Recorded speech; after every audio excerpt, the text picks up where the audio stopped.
नया भविष्य, नई व्यवस्था, नई सोच, नई कल्पनाएं। नमस्कार दोस्तों, हमारे भारत की डेमोक्रेसी इस दुनिया की सबसे बड़ी डेमोक्रेसी है। डेमोक्रेसी का मतलब है कि आम लोगों के हाथ में ताकत होती है, जैसे कि सरकार को बनाना और सरकार के लोगों को चुनना। फिर वही चुनी हुई सरकार हमारा प्रतिनिधित्व करती है। आज मैं आपके साथ शेयर करूंगा कि कुछ सालों में जो नया संसद भवन बनेगा, उसका आर्किटेक्चर कैसा होगा, उसका प्लान कैसा होगा, कहाँ पर ऑफिस बनेंगे, लोकसभा कैसा होगा, राज्यसभा कैसा होगा। कई सारी गलत वीडियो यूट्यूब पर अपलोडेड हैं।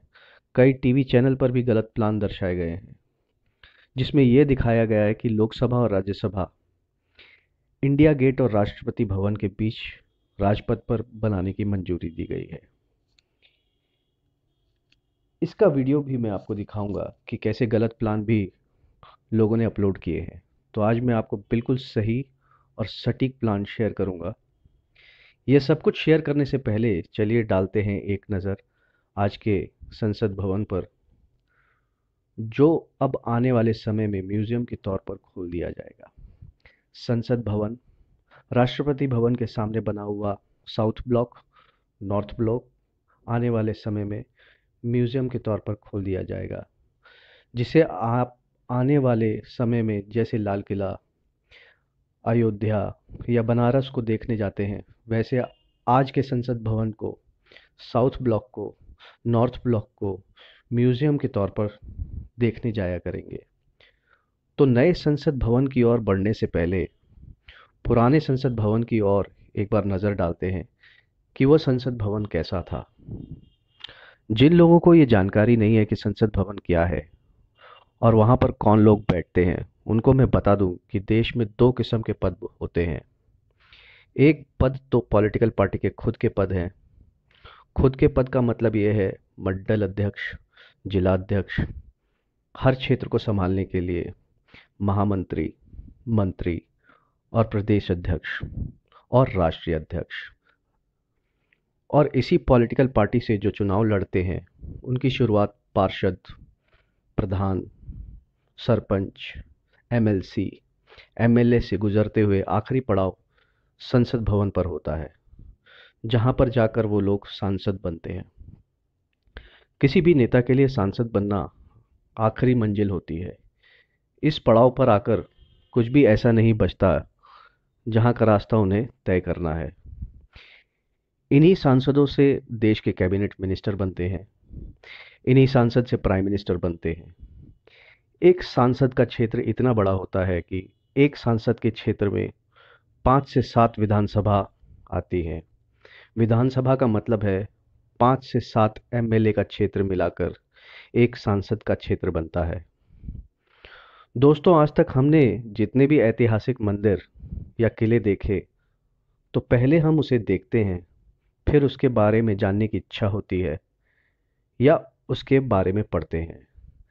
लेकिन आज वर्तमान काल में पहली बार ऐसा होने जा रहा है कि कोई ऐतिहासिक स्थल हमारी आंखों के सामने फिर से जीरो से शुरू होगा और पूरा बनेगा, और आने वाली पीढ़ी इसी स्थल को देखेगी और देखने के बाद इसके बारे में जानेगी भी और पढ़ने की भी इच्छा रखेगी। शुरुआत करने से पहले मैं आपको बता दूं कि हमारा संसद भवन बनने की प्रक्रिया 1921 से 1927 में ब्रिटिश राज के बहुत बड़े आर्किटेक्ट लुटियन और हर्बर्ट बेकर के द्वारा बनाई गई।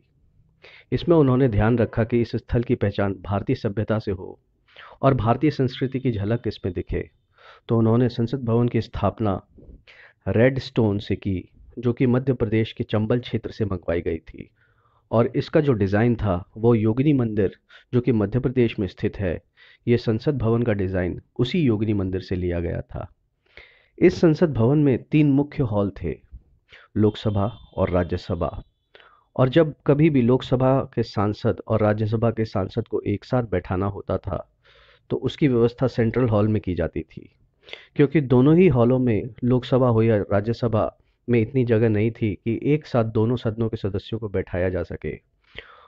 और जितने भी बड़े कार्यक्रम हुआ करते थे, वह इसी सेंट्रल हॉल में किए जाते थे। सेंट्रल हॉल लोकसभा और राज्यसभा के बीच में बना हुआ है।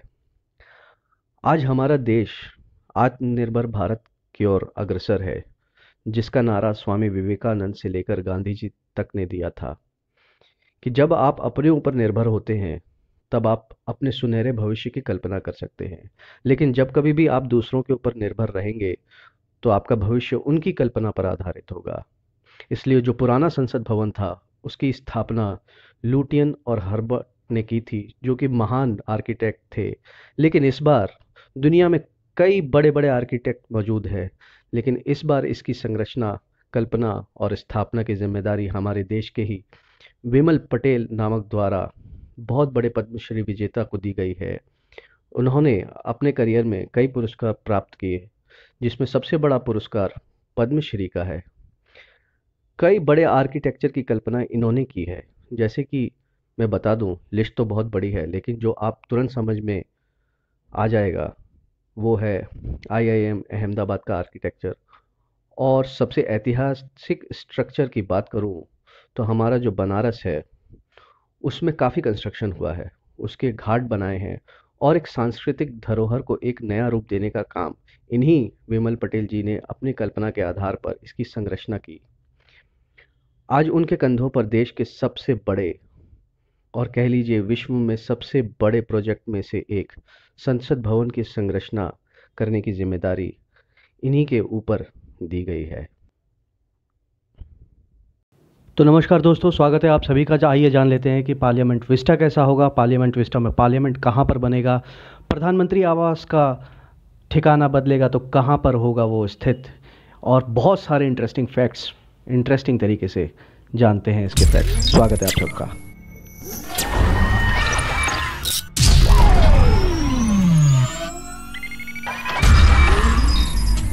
ये है हमारे बिमल पटेल, जिनके ऊपर पूरी दरमदार है पार्लियामेंट विस्टा बनाने की। सबसे पहला इंटरेस्टिंग फैक्ट, ये 3 मैप जो आप अपनी आंखों के सामने देख रहे हैं, ये पृथ्वी के अलग अलग जगहों से लिए गए हैं। सबसे पहला जो सबसे ऊपर वाला मैप है, वो नेशनल मॉल है वॉशिंगटन का, जिसे 1791 में बनाया गया था। और जो बीच वाला मैप है वो पेरिस का है, जो कि 1862 में बनाया गया था। जो सबसे नीचे वाला मैप है वो सेंट्रल विस्टा है, जो कि भारत देश का है। इसके एक तरफ राष्ट्रपति भवन है और दूसरे एंड पे इंडिया गेट है। ये तीनों मैप आपस में मिलते जुलते हैं और इनमें आपस में काफ़ी सिमिलैरिटी है। ये जो फ़ोटो आप अपने सामने देख रहे हैं, ये तब के ज़माने के आर्किटेक्चर हैं जिन्होंने संसद भवन को बनाया, जिसमें एडवर्ड लुटियन और हर्बर्ट बेकर भी हैं। थैंक गॉड आज के ज़माने में हमारे पास गाड़ियां हैं। ये साइट विज़िट कर रहे हैं हाथी पर बैठ के। और दूसरी तरफ, दाईं तरफ जो आप देख रहे हैं, ये छोटे छोटे पहाड़ हुआ करते थे, हिल्स हुआ करते थे, जिसको तोड़ा और प्लेन किया गया, और आज की डेट में इतना सुंदर पार्लियामेंट यहाँ पर बना। ये पुराना पार्लियामेंट विस्टा है, जिसमें रेड लाइन में राजपथ है, जिसमें परेड होती है। और ये पुराना गवर्नमेंट हाउस है, जिसे आज आप राष्ट्रपति भवन के नाम से जानते हैं। ये पहली तरफ था, और दूसरी तरफ एंड में ये इंडिया गेट है, जो कि आज भी है, और इसी के बीच में परेड होती है।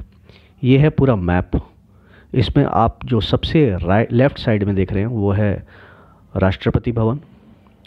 राष्ट्रपति भवन के दोनों तरफ ये है साउथ ब्लॉक, नॉर्थ ब्लॉक, और नॉर्थ और साउथ ब्लॉक के बाद ये है नॉर्थ ब्लॉक, ये है साउथ ब्लॉक। और इन दोनों के बगल में आप देख रहे हैं पुराना पार्लियामेंट, जो कि म्यूज़ियम बन जाएगा। और ये नॉर्थ ब्लॉक और साउथ ब्लॉक भी म्यूज़ियम बन जाएगा। और इसके सामने जो पूरी रोड जा रही है, ये राजपथ है, और ये राजपथ ही रहेगा, और इस पे हमेशा परेड होती रहेगी। और दूसरे एंड पर आपको इंडिया गेट नज़र आएगा। अगर आपको पुराने मैप की तरफ ले जा सकूं, तो ये 1930 का सबसे पुराना मैप है, और ये तब की फ़ोटो है, आज से लगभग 90 साल पहले की। इस एरिया को रायसीना हिल के नाम से जाना जाता था। इस हिल को तोड़ के फ्लैट किया गया, और इसमें प्रेसिडेंट हाउस बनाया गया। प्रेसिडेंट हाउस सबसे पीछे, और दोनों तरफ नॉर्थ ब्लॉक और साउथ ब्लॉक, और ये है पूरा राजपथ उसके बीच में।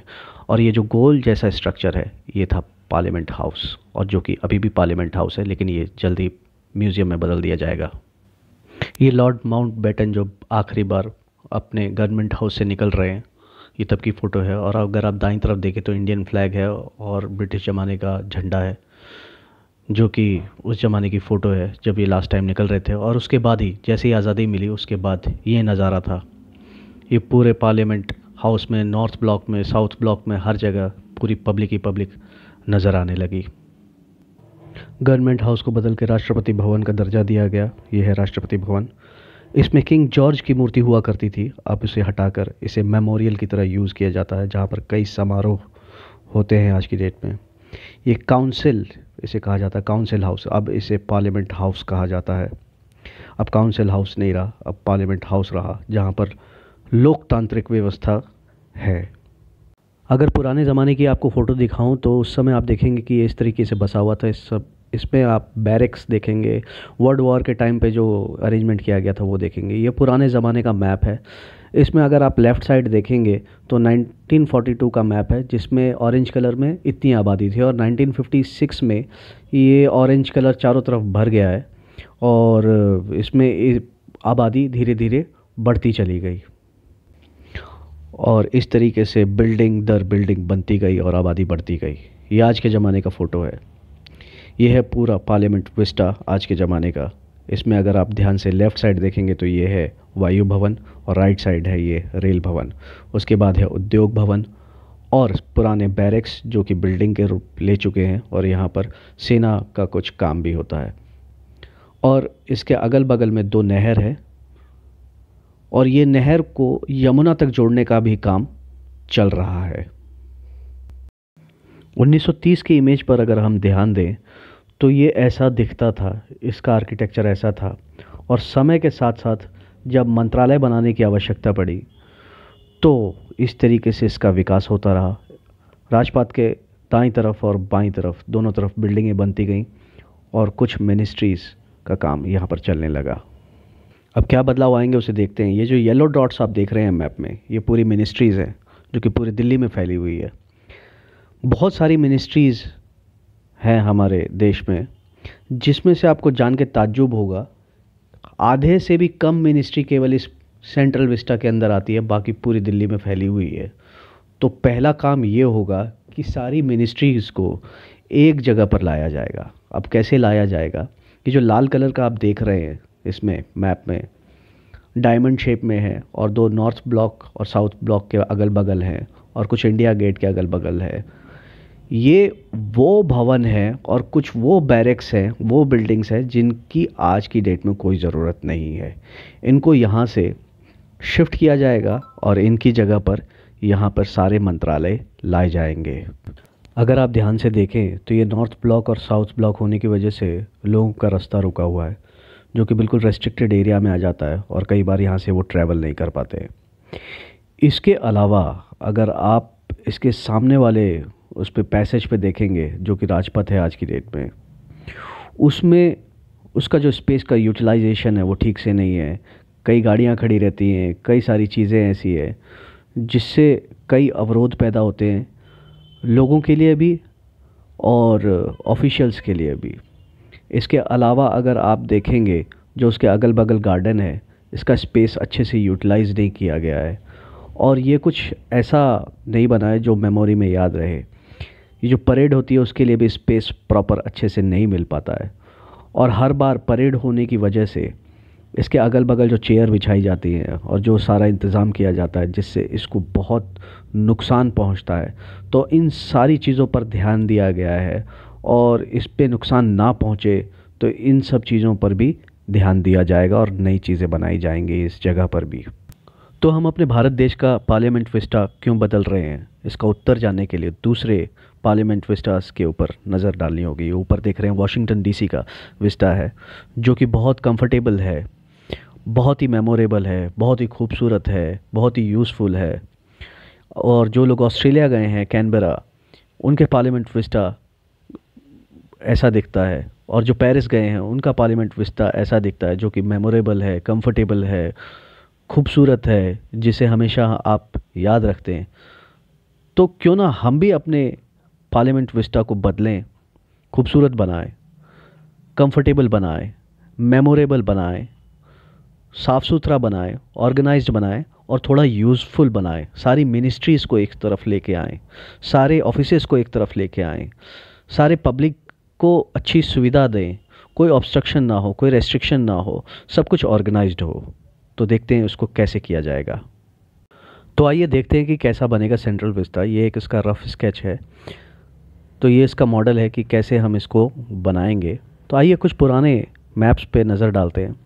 1930 का मैप है जिसमें ये ऑरेंज स्ट्रक्चर दिख रहा है। ये पहले इतनी ही बिल्डिंग हुआ करती थी। उसके बाद आज के ज़माने में अगर हम देखें तो ये ऑरेंज स्ट्रक्चर इतना फैल गया है, आज इतनी बिल्डिंग्स हैं, और जो हम बनाने वाले हैं वो इस तरीके से है जो आपके सामने ये अभी ऑरेंज स्ट्रक्चर दिख रहा है। तो ये मास्टर प्लान बना, बिगड़ा और बनता गया और अभी भी इवॉल्विंग स्टेज पर है और ये और भी इवॉल्व होगा। इस तरीके से इसका पूरा स्ट्रक्चर डिज़ाइन किया गया है। इसमें सारी डिटेलिंग है, आप इसमें रुक के भी देख सकते हैं कि हमने पहले इसे कैसे प्लान किया था, फिर बाद में कैसे प्लान किया, फिर जनवरी में कैसे प्लान किया, फिर फरवरी में क्या हुआ, फिर मार्च में क्या हुआ, और इस तरीके से ये कॉन्टीन्यूस इवॉल्विंग स्ट्रक्चर पे है। इसे आप रुक के और आप देख सकते हैं कि पहले क्या बनना था, फिर क्या बना, फिर क्या बनता गया। तो कई बदलावों से गुजरने के बाद जो आखिरी बार तय किया गया था वो 15 मार्च 2020 में तय गया था और उसी स्केच को फाइनल स्केच मान लिया गया। तो ये उसका फाइनल स्केच है और इसमें ऐसा नहीं है कि बदलाव नहीं होगा, छोटे मोटे बदलाव ज़रूर होंगे लेकिन कोई बड़ा बदलाव नहीं होगा। तो ये इस तरीके का कुछ आपको पार्लियामेंट विस्टा दिखेगा। और इसमें क्या बड़े बदलाव आएंगे, तो सबसे पहला बदलाव जो इसमें आएगा कि इसको प्रॉपर मॉडर्नाइज किया जाएगा, डिजिटाइज्ड किया जाएगा और इसकी प्रोडक्टिविटी और एडमिनिस्ट्रेशन की एफिशिएंसी को बढ़ाई जाएगी। इसमें जो इम्पॉर्टेंट और बड़ी इंटरेस्टिंग चीज़ है जो कि इसमें वाइस प्रेसिडेंट का जो घर है और प्राइम मिनिस्टर का जो घर है, उन सभी घरों को इस सेंट्रल विस्टा के अंदर लाया जाएगा और उनकी फैसिलिटीज़ को बढ़ाया जाएगा और लोगों की जो सुविधाएं हैं, पब्लिक स्पेस है, उस स्पेस को यूटिलाइज़ किया जाएगा। पार्किंग की जो व्यवस्था है उसको ठीक की जाएगी। चलिए कुछ नज़र डालते हैं पार्लियामेंट विस्टा के पार्लियामेंट हाउस में। पहले पार्लियामेंट हाउस गोल स्ट्रक्चर बनने के बजाय रेक्टेंगुलर शेप में स्वीकृति दी गई, जो कि आप लेफ़्ट साइड में देख सकते हैं। लेकिन उसमें कुछ फेर बदलाव किए गए और कुछ समय बाद ये ट्रायंगुलर शेप में बनना था, जिसमें एक तरफ लोकसभा, दूसरी तरफ राज्यसभा, बीच में सेंट्रल हाउस और एक तरफ लाइब्रेरी बननी थी। इसी ट्रायंगुलर शेप को स्वीकृति देने के बाद में इसे सर्कुलर स्ट्रक्चर से ढक दिया गया और यही फाइनल पार्लियामेंट का नक्शा तैयार हुआ और इसी नक्शे को आज आप एक संरचना के रूप में देखते हैं। आइए कुछ इंटरेस्टिंग फ़ोटोज़ आपके साथ शेयर करते हैं। ये पुराने फ़ोटोज़ हैं, इसको आप रुक के स्क्रीन को बड़ा करके भी देख सकते हैं कि कैसे तब के ज़माने में 1930 1921 से भी पहले के फ़ोटोज़ हैं। उन्होंने कैसे इसको डिज़ाइन किया, कहाँ पर सिटिंग अरेंजमेंट होना था, कहाँ पर कैसे एंट्री होनी थी, कहाँ पर ऑफिसेज बनने थे, सिटिंग अरेंजमेंट कैसा होना था, कहाँ पर ऑफिसेज बनाए जाएंगे, किस जगह पर किस चीज़ की व्यवस्था होगी। इस तरीके से उनकी ड्राइंग्स हुआ करती थी और ये उसका मूल रूप है।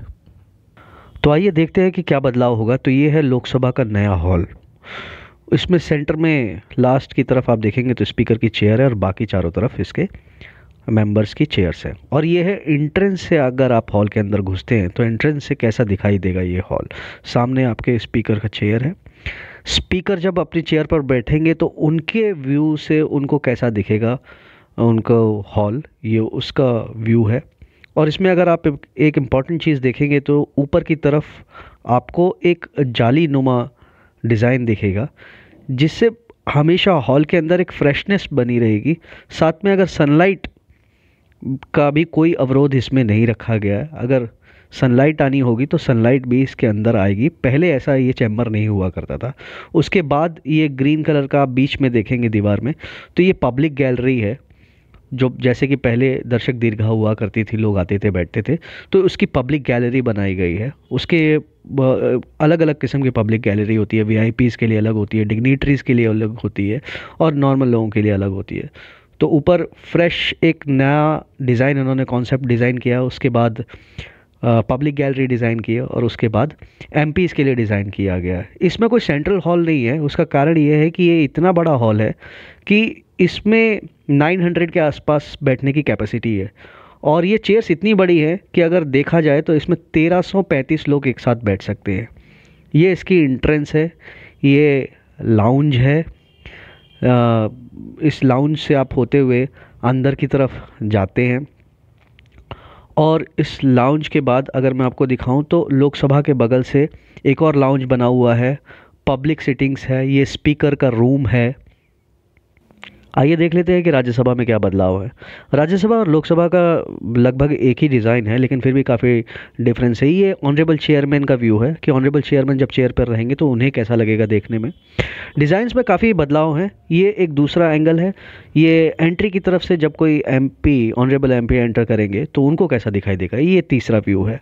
इसमें जो रखा गया है कि कलर ट्रेडिशनल रखा गया है, ये ऑनरेबल चेयरमैन का रूम है।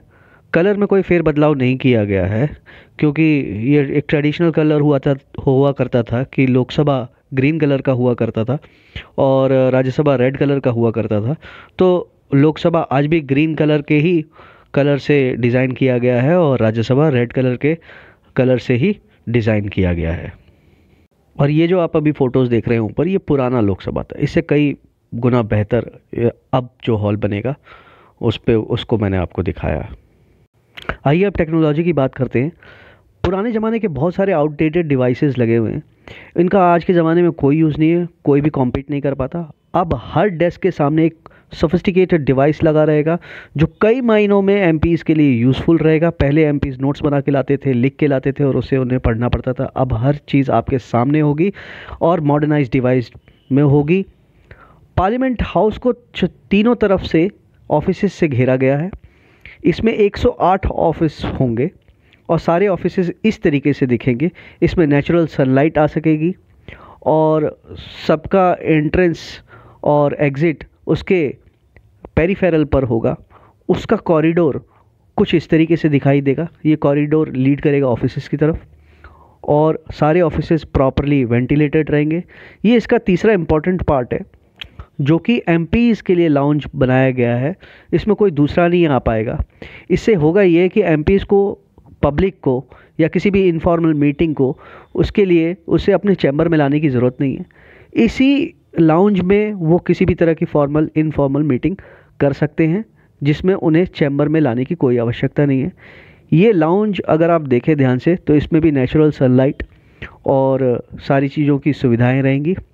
और ये लाउंज जो है इस बरगद के पेड़, ये बहुत ट्रेडिशनल पेड़ होता है हमारे इंडिया में, इस बरगद के चारों तरफ रहेगा और ये नेचुरल सनलाइट आएगी और कुछ इस तरह से इसका डिज़ाइन होगा। और इसी एमपीज़ लाउंज के ऊपर डाइनिंग फैसिलिटी भी दी गई है क्योंकि बहुत सारे एमपीज़ बहुत लेट तक काम करते हैं, मीटिंग करते हैं, तो डाइनिंग कुछ इस तरीके का होगा। और इस डाइनिंग के बाद अगर देखें इसका दूसरा पार्ट तो उस पर लाइब्रेरी बनाई है। लाइब्रेरी ये पूरी तरीके से लाइब्रेरी तो नहीं है लेकिन लाइब्रेरी का हिस्सा इसमें दिया गया है जिसमें एमपीज़ अपने नोट्स बना सकते हैं या उनके ऑफिस के लोग यहाँ पर नोट्स बना सकते हैं। कोई ड्राफ्ट रेडी करना हो तो ड्राफ्ट रेडी कर सकते हैं। तो इस तरह की फैसिलिटीज़ यहाँ पर दी गई है। और ये जो सेंटर में आप डिज़ाइन देख रहे हैं पार्लियामेंट के बिल्कुल सेंटर में, इसे आप गर्भगृह भी कह सकते हैं पार्लियामेंट का। इसे कॉन्स्टिट्यूशनल हॉल के नाम से जाना जाएगा।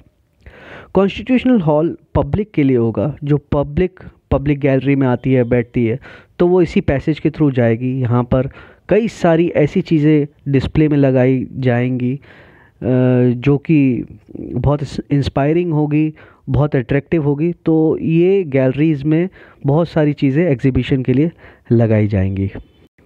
तो ये है कॉन्स्टिट्यूशन हॉल। ये हॉल का डिज़ाइन कुछ इस तरीके से होगा, लोकसभा राज्यसभा, और ये कॉन्स्टिट्यूशन हॉल बीच में होगा जिसमें नेचुरल लाइट अंदर आएगी। अगर पूरा व्यू देखें तो ये हॉल कुछ इस तरीके से दिखाई देगा। इसमें अगर आप ऊपर का देखें तो ये डायमंड शेप में बना हुआ है। एक तरह की आर्किटेक्चर में इसमें कॉस्मोस एनर्जी डालने की अपनी कला दिखाई है। और नीचे ग्राउंड फ्लोर में सारी मूर्तियां लगाई जाएंगी, जो पहले से कई नेशनल लीडर्स, जो पुराने नेशनल लीडर्स हैं, उनकी मूर्तियां बनाई जाएगी। ये उसका टॉप व्यू है। अगर आप देखें तो इसमें से नेचुरल लाइट आ रही है। ये one of the top views है। बहुत सारे टॉप व्यूज़ हैं इसके जो बहुत बेहतरीन है, उसमें से एक ये टॉप व्यू है अगर आप देखें। और कॉन्स्टिट्यूशन हॉल के बगल में कॉन्स्टिट्यूशनल गैलरी है।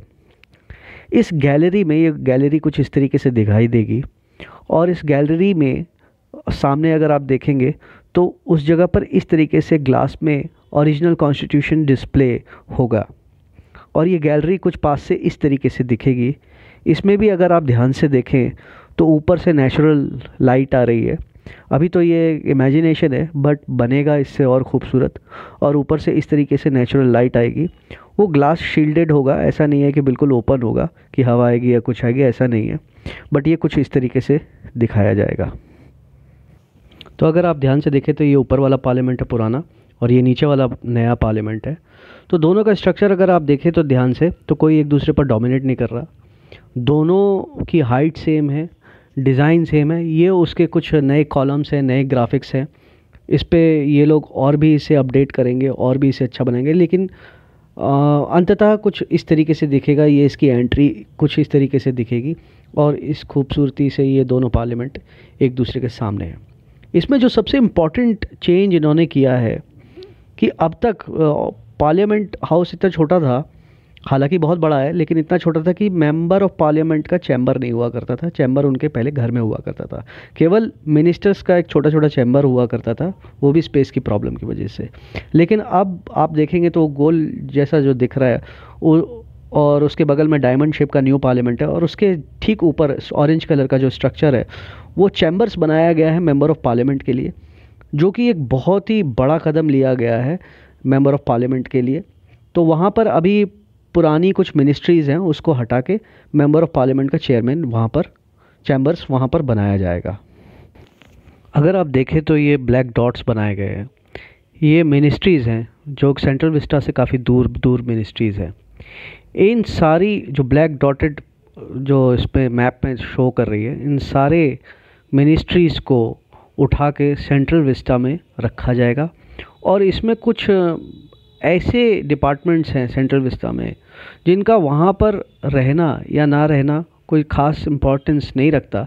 तो जो इम्पोर्टेंट नहीं है उसको वहाँ से हटाया जाएगा, और जो मिनिस्ट्रीज़ हैं जो दूर दूर हैं उसको उठा के इस सेंट्रल विस्टा में रखा जाएगा। अब इसके ट्रांसपोर्टेशन में क्या क्या चेंजेस आएंगे वो देखते हैं। अगर आप देख रहे होंगे तो एक मेट्रो की लाइन आपको पूरी दिख रही है। ये पूरी मेट्रो की लाइन है जो ऑलरेडी वहाँ पर है, जो कि सेंट्रल विस्टा को बीच से काटती है। तो इसमें एक नया बदलाव ये होगा कि जब पहले से लाइन वहाँ पर बिछी हुई है, तो एक पिंक लाइन आप देख रहे होंगे रेक्टेंगुलर शेप में, ये एक अंडरग्राउंड पाथवे बनाया जाएगा कुछ इस तरीके का। और इस पाथवे में, अंडरग्राउंड पाथवे में, जो मिनिस्ट्रीज़ के जो लोग रहेंगे या ऑफिशियल्स रहेंगे या डिग्निटरीज रहेंगे, वो इसी अंडरग्राउंड पिंक रेक्टेंगुलर शेप में इंडिया गेट से लेके पार्लियामेंट हाउस तक जो मिनिस्ट्रीज़ बनी हुई होंगी, एक दूसरे को कनेक्ट करने के लिए ये एक रैपिड ट्रांसपोर्टेशन बनाई जाएगी, ऑटोमेटिक मूव करेगी। इसमें चढ़ेंगे और ये अंडरग्राउंड पाथवे मेट्रो को कनेक्ट करेगा, क्योंकि मेट्रो जो है सेंट्रल विस्टा को बीच में से काट रही है। तो अंडरग्राउंड एक स्टेशन बनेगा जो कि इस अंडरग्राउंड पाथवे को कनेक्ट करेगा, जिससे ये सुविधा होगी कि किसी को एक मंत्रालय से दूसरे मंत्रालय में जाना होगा। ये मैप में तो बहुत छोटा लग रहा है, लेकिन ये पूरा जो एरिया है, अगर आप एक बार एक कोने से दूसरे कोने में जाएंगे तो लगभग 1 किलोमीटर का डिफरेंस पड़ता है। तो पैदल जाना बार बार दौड़ के तो इतना आसान नहीं है। तो इस पाथवे से आप इससे एक मिनिस्ट्री से दूसरे मिनिस्ट्री तक जा सकेंगे, और यही पाथवे मेट्रो को कनेक्ट करेगा, और जो मेट्रो पूरे दिल्ली एनसीआर को कनेक्ट करता है। जब राजपथ के दोनों तरफ इस तरह के ब्लॉक्स बन जाएंगे तो ये ब्लॉक्स कुछ इस तरीके से दिखेंगे। इसका बेसमेंट भी दिख रहा है, और ये बिना ट्रीज़ के कोर्टयार्ड है। ट्रीज़ लगने के बाद कुछ ऐसा लगेगा, और इस रेड स्टोन से इसकी कवरेज की जाएगी ताकि ये बाकी के लुटियन जोन से मैच खा सके। इसके ऊपर शेड होगा, ग्लास का शेड होगा, जिससे एक अलग फील आएगा। तो ये इस तरीके से कुछ डिज़ाइन होगा, और सारी बिल्डिंग्स इसी तरीके से वहाँ पे बनाई जाएंगी। और आप देखेंगे कि राष्ट्रपति भवन से ये जो ब्लॉक्स इसके सामने बनते चले जाएंगे, ये ब्लॉक्स की हाइट कोई भी राष्ट्रपति भवन को डोमिनेट नहीं करेगी, क्योंकि इनकी हाइट अगर आप देखें तो वो लगभग इसके बेस स्ट्रक्चर के बराबर है। और हालांकि राष्ट्रपति भवन खुद ऊंचाई पर स्थित है, तो ये बिल्कुल भी इसको डोमिनेट नहीं करेगा और बहुत खूबसूरत बनेगा और शेडेड रहेगा, और ट्रीज़ भी इम्प्लांट किए जाएंगे यहाँ पर। अगर आप ब्लॉक्स को देखो तो ये 7 फ्लोर के होंगे, एक ग्राउंड फ्लोर का होगा और बाकी ऊपर 6 फ्लोर्स होंगे। चलिए अब देखते हैं कि वाइस प्रेसिडेंट, जो मैंने आपको कहा था कि वाइस प्रेसिडेंट का लोकेशन कहाँ होगा। अभी वाइस प्रेसिडेंट अगर आप देखेंगे तो ये जो इसकी लोकेशन है वो बिल्कुल वाइस प्रेसिडेंट के हिसाब से नहीं है। ये इसकी लोकेशन है, ऑरेंज कलर में मैंने इसको शो किया है, ये इसकी लोकेशन है, ये बिल्कुल भी करेक्ट नहीं है। इसके अगल बगल जो बिल्डिंग्स है वो इसको बहुत डिस्टर्ब करती है, इसके मूवमेंट पे डिस्टर्बेंस रहता है क्योंकि उनका प्रोटोकॉल होता है निकल के। तो ये जो नया पिंक कलर का उसमें शो हो रहा है, ये लोकेशन उठ के इस जगह पर आ जाएगी। ये नॉर्थ ब्लॉक और साउथ ब्लॉक के पास है, और देखा जाए तो दोनों नॉर्थ ब्लॉक और साउथ ब्लॉक और प्रेसिडेंट हाउस के बीच में है। और ये एक सिक्योर्ड एरिया है, यहाँ पर इनके मूवमेंट, यहाँ पर इनके प्रोटोकॉल में कोई डिस्टर्बेंस नहीं होगी। तो उनका जो पुरानी जो जगह थी उसको उठा के अब इस जगह पर फिट कर दिया जाएगा। चलिए अब देखते हैं प्राइम मिनिस्टर का घर हटा के किस जगह पर लोकेट किया जाएगा। वाइस प्रेसिडेंट के ठीक सामने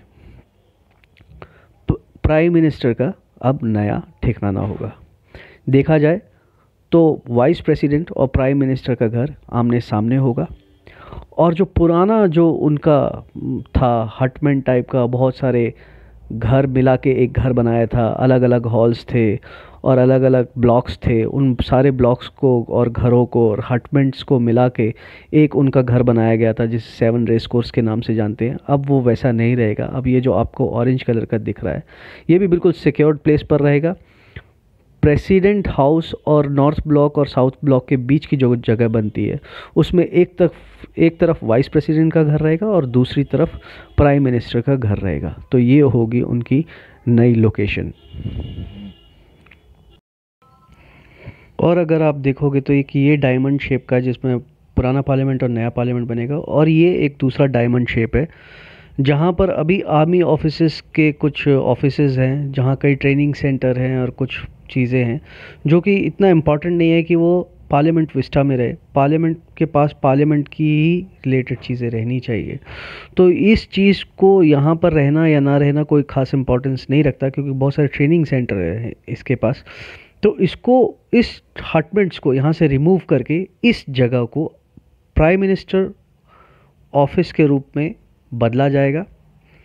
तो प्राइम मिनिस्टर का घर वाइस प्रेसिडेंट के सामने रहेगा और उसके ठीक राइट साइड में ये जो डायमंड शेप है इसमें प्राइम मिनिस्टर का ऑफिस रहेगा। अब पब्लिक स्पेस के लिए क्या चेंजेस आया है, ये जो आप ऑरेंज में पूरा देख रहे हैं स्ट्रक्चर, तो ये ऑरेंज जो है बिल्कुल पब्लिक रेस्ट्रिक्टेड एरिया है, यहाँ पर पब्लिक की कोई मूवमेंट नहीं है, तो पब्लिक एक्सेस अभी कम था। ये जो ग्रीन एरिया है राजपथ का और वहाँ से लेके इंडिया गेट तक, ये केवल एक्सेस था, और एक पतली सी लाइन दिख रही है जो प्रेसिडेंट हाउस की तरफ लीड करती है, केवल उतना ही एक्सेस था। लेकिन अब ये बढ़ गया है। अब आप देखेंगे कि सबसे पहले प्रेसिडेंशियल स्टेट जो पीछे की तरफ है, जो सबसे लास्ट में है, और ये नॉर्थ ब्लॉक और ये साउथ ब्लॉक में एक्सेस बढ़ गया। पीछे की तरफ इसकी पार्किंग के लिए एक जगह बनाई गई है, तो वो एरिया, ये वाला एरिया भी बढ़ गया। इसके अलावा जो ग्रीन एरिया था वो थोड़ा सा और बढ़ गया, तो पब्लिक एक्सेस को बढ़ाया गया है।